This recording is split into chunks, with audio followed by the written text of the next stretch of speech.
Hello, everyone. Welcome back to Silver Tears Tarot, and welcome to our no contact reading. So, this time around, we're going to take a look at some of those feelings that kind of haven't been exposed or haven't been expressed and understand what that next step needs to be for you, since that's a question that's been coming up an awful lot. So, it's been an interesting sort of environment between you and this person with whom you are in no contact. In many cases, it is the divine masculine and your divine masculine, divine feminine situation. But not everyone defines it the same way. So I'm just going to say the person with whom you are in no contact. So we saw last time we looked at this energy that there was kind of this heavy fantasy energy and maybe some connection in the spiritual realm, but not a lot of movement in the 3D, with a lot of fantasy, a lot of daydreaming when it comes to you,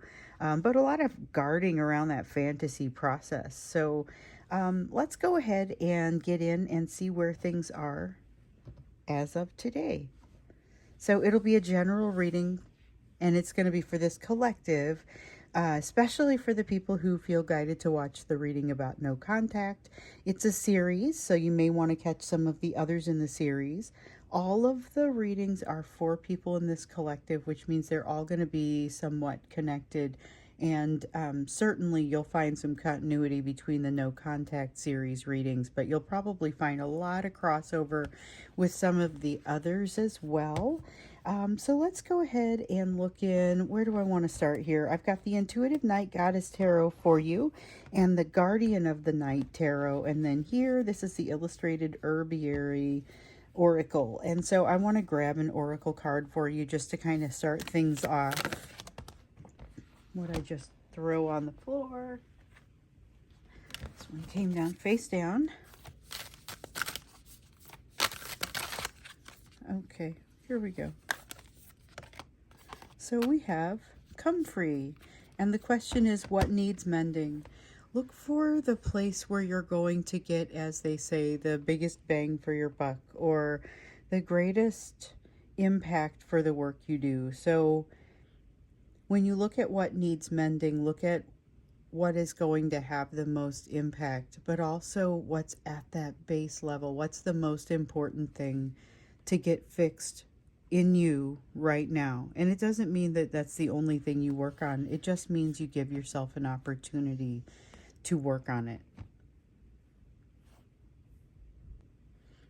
Even if it may not feel like it, it is a good time to start down a path of getting something fixed or fixing something about yourself that you've been meaning to do. Okay, so we've got a couple of things that I wanted us to look at. We looked at the fears, your person's fears around connections, in the extended last time. And I kind of want us to start there and build on that a little bit, and just kind of see what that current fear or hesitation around connection really is, especially as we're coming into this Mercury retrograde time frame. So we've got the hidden feelings that haven't been expressed or haven't been exposed that I wanted to show you, or that I wanted to bring out for you here. But then we also, we need to understand what your next step is supposed to be, whether you go to connect or whether you do not go to connect. Maybe even find out a little bit of which way the energy leans for them and their energy too.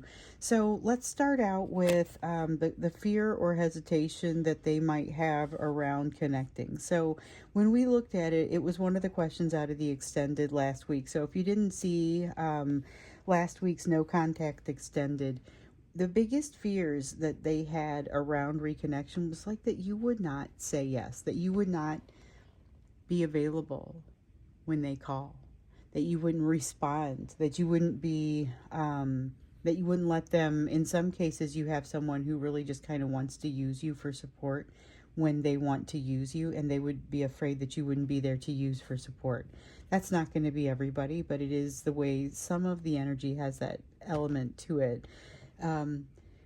We talked about the fear that you would be exactly the person that they need you to be, and that they believe that you are, but that they're afraid that you are. And It's something that came up in the members reading this week. So I did the members reading on Thursday this week, and one of the questions was kind of, can you expound on this piece around them being a worry that you're going to be the person they need you to be? And the answer is, if I were to simplify it the way it came out kind of in that members reading, it's basically that you would filter them out. You would filter them out if you are the person that they expect you to be, that you would not accept them into your life. You would instead, they would fall to the side. You would not respond when they call. And so this is someone who wants to get past some way in which they've wronged you. They feel like they need to not show their face, but they really want to. And so the question that I wanted to go in with, that was kind of what we saw in the extended last time around. So the question that I wanted to go in with was around what is that grown to? Give us a little bit more detail around that. Hesitation around connection. What else do you need to know? Okay, so we have a Two of Cups. They feel the connection basically all the time. The Mystic in the reverse, they don't feel like they have control over the situation. But by the same token, they also feel like they don't know what they're supposed to do next. Lacking in divine guidance. Probably more lacking in divine guidance than anything. And then with the Warrior of Cups, this one, this is about keeping quiet. It is really just kind of about making sure that they stay quiet because they feel like it's going to keep things less complicated for them. Problem is that there's a lot of energy kind of that ramps up and makes it very difficult to remain as quiet as they want to be. So it's just easier, is what it comes down to. It's just so much easier to stay quiet. They're hesitant to connect because they want to take the path of least resistance, which currently involves not reaching out. It also has them not getting hung up in something new, not starting something new, not creating additional complications for themselves for which they do not feel ready. But that feeling of not feeling ready in many cases ends up feeling a little bit like an excuse.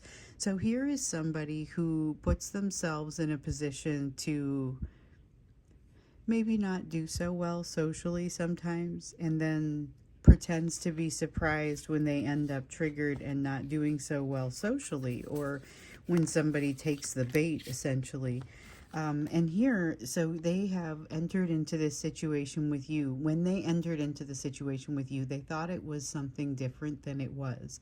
They really just expected this to be something a lot lighter, did not expect there to be a strong bond there. Didn't expect there to be any real concern around the idea of just walking away when you're done with it, like walking away when they are ready to walk away. They are not ready to walk through any kind of complicated door or make a commitment, not feeling like they are ready to pick up that sort of thing right now, but they also don't feel like they can walk past it without picking it up, because they now know, based in the experiences that they've had with you so far, they now have some idea of what it is that they'd be walking past, and that is just too much of a risk. So the idea of just passing you by is triggering in itself, and then you add to the fact that they are genuinely feeling set off by some of the emotions that you evoke in them.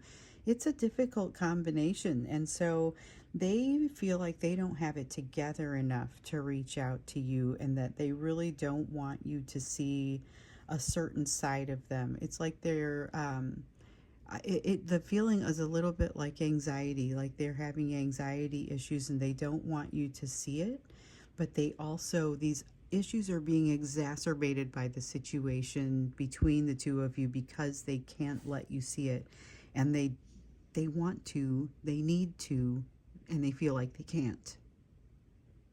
So that's really kind of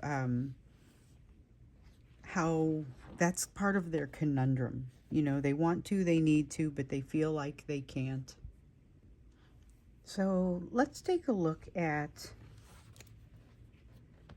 those hidden feelings that haven't been expressed.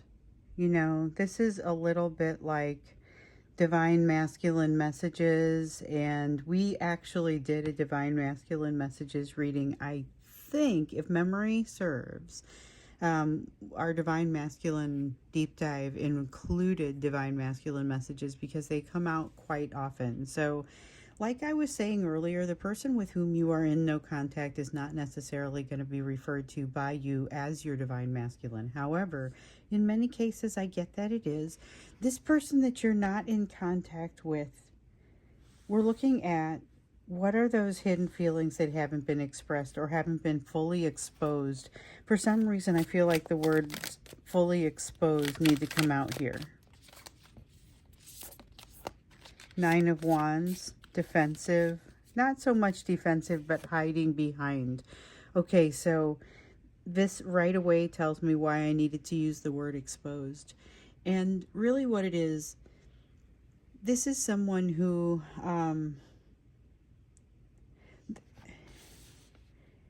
they're wanting to bring you into their way of thinking. They're wanting to show you everything that they have to offer, but they're very concerned that you are going to that you're going to judge them or want to push them away. So they've given you a peek, you know. So when they haven't exposed the full extent of their feelings, maybe they've said, I think you're really great, and that was a tenth of what they ultimately would want to express to you, you know, maybe 100th of what they would ultimately want to express to you. There is a sense of being secretive. This is actively secretive, not just mysterious, but actively keeping things kind of out of the picture, out of the light, keeping everything where they feel like it's going to be a little bit safer. Ace of Wands in the reverse, the moon in the upright, the moon feeling a little bit more secretive and a little bit more intentionally mysterious than usual. Ace of Wands, though, still feeling a little bit like what we have been seeing in some of that self-destructive sort of behavior. This is a desire to tell you about, like, fantasies that they really don't even want to put into words, but for some, you know, in some ways just want to share with you. So that was another thing that showed up in the extended for the last no contact reading we did. We were like, okay, so this fantasy energy keeps showing up, and I think I put it in the title because I think it ended up rising to the top as far as being like one of those themes that just had the richest, most technicolor sort of visuals associated with it in my mind as I was going through the reading, which is often where the titles come from. And so, you know, I was like, what do they fantasize about? What is this? And we found that they had, like I said earlier, this remarkably guarded sort of fantasy process.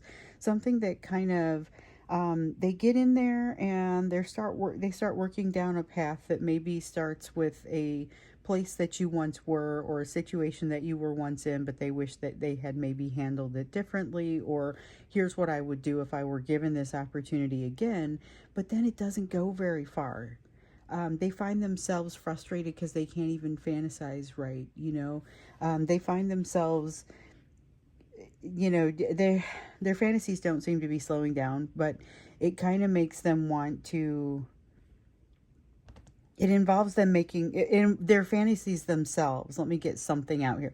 The fantasies themselves involve them sort of jumping into, you know, a situation where there's no losing, there's no downside, there's no need to apologize, no need to worry about whether you're going to accept an apology, no need to worry about whether what they're giving is going to be sufficient. And they're almost like playing it close to the vest so that they can include, or so that they can experience that. But it's not real. Like, there's something that, I guess it is a fantasy world. I'm looking at a fantasy world and then complaining that it isn't real. But I mean, this is something where they're using it almost as like a defense mechanism or a shield to keep away what they're afraid to deal with within the reality. Seven of Cups here in the reverse. I think they're unsure about what to deal with, what they're dealing with in the reality. And feeling like they haven't kind of got a jump on everything, on anything. So you've got a Seven of Cups in the reverse, Four of Cups in the upright.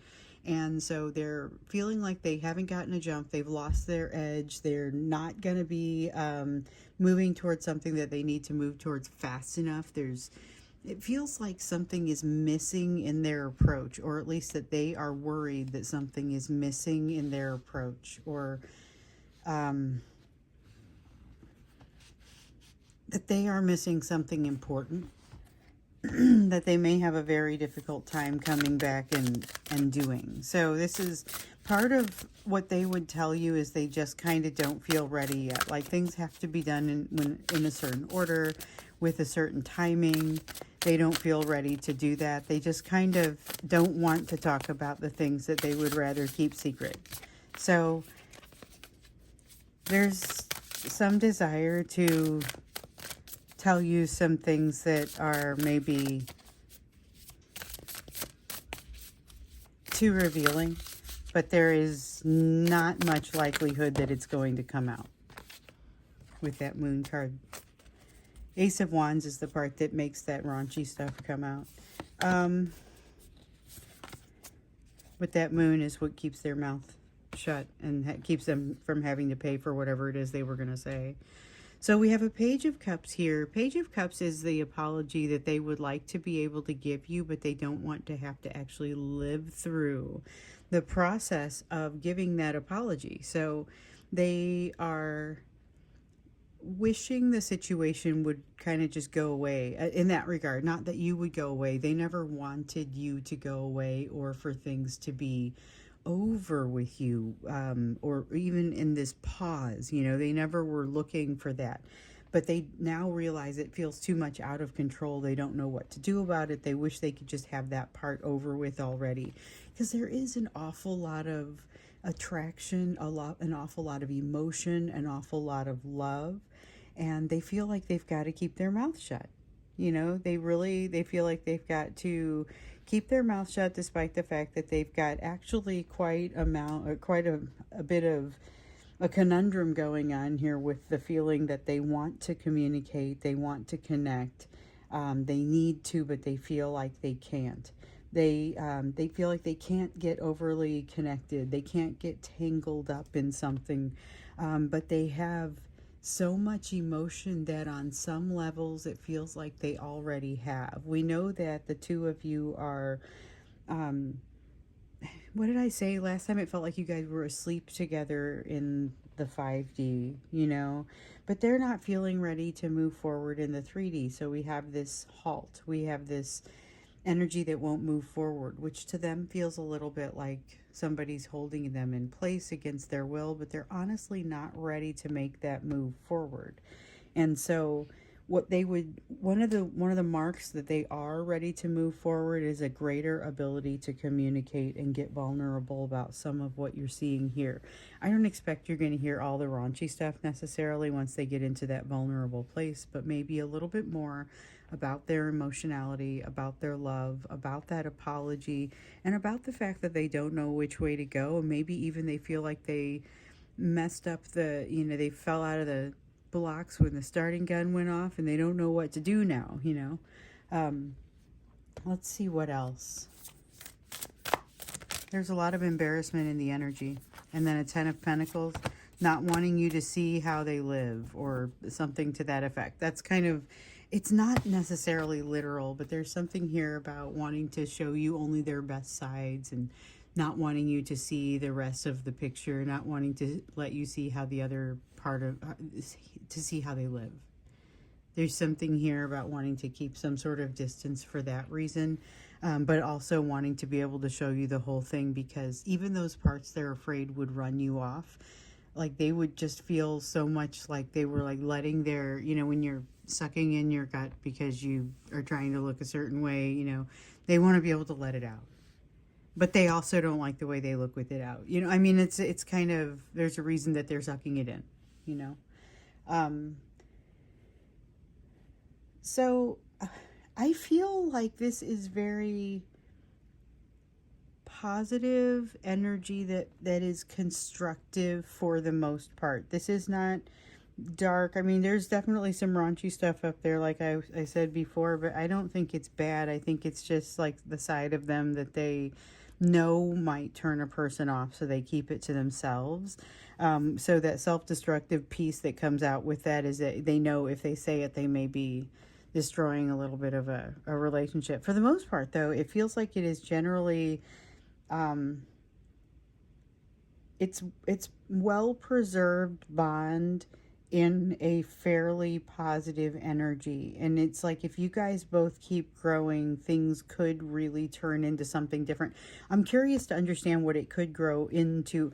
Maybe that's what we look at when we get into the extended, because that is not where, as you know, I want to go to what that next step is for you, what the advice is, whether you connect or not, whether it is not just advice, but whether it seems likely that you're going to connect. When we get into the extended, I think we should maybe take a look at that outcome, potential outcome, if both of you are to keep growing, keep doing what you're doing. It's slow work. And, you know, in some cases it feels a little bit like being cornered for them. And sometimes it feels like that for you. But this is definitely a time to keep working, because the work that you do is positively impacting the other person. So let's take a look at what that next step would be for you, whether you would choose to connect or not. So we want to know whether you should reach out, whether you shouldn't reach out, if you are considering that. Some of you are not considering it, not really asking the question. And here's the thing. We do have a Mercury retrograde right here that has been acting on us already a little bit. We've seen a lot of the pull to set things straight, to reach out. So we know that tendency is going to be out there. We'll do a reading on that here in a couple of days, but it feels very much to me like the way that this is coming out with the Eight of Swords, there's a lot of... So the Eight of Swords is typically overthinking type energy, and in this case, it's no exception. It just feels like whether you connect or not, this energy is going to be there, and it is not super duper productive. So keep that in mind for yourself. Whether they reach out to you because they couldn't resist it, or you reach out to them because you felt like it was time, you know, just realize that there's still going to be that overthinking energy in the mix. And then we've got the Seven of Wands in the reverse. Might feel like you're walking into the situation with no support, nothing behind you. I would invite you to watch the reading that was part of the, oh gosh, what's the name of the series? It's Living in Your Truth. It's the series that's all about you. So we've got the readings that are about you, about the third party, about the divine masculine, about the new soulmate energy coming in. But in the reading that was about you, one of the things that we talked about was sort of the support, the support that you have out there. I think that's what it was. I think that was the one where we talked about it. There was definitely a reading that we talked about recently where we were looking at kind of what is that support that's out there, what is the, what's holding you up? What are your invisible means of support, you know?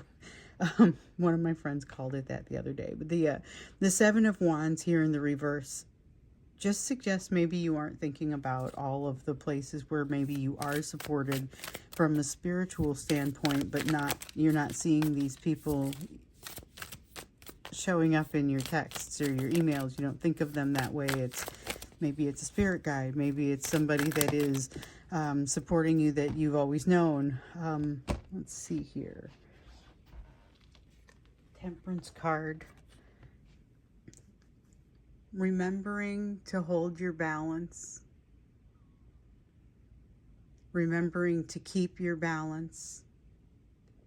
Remembering to incorporate that sense of balance into everything that you do is going to be really helpful for you.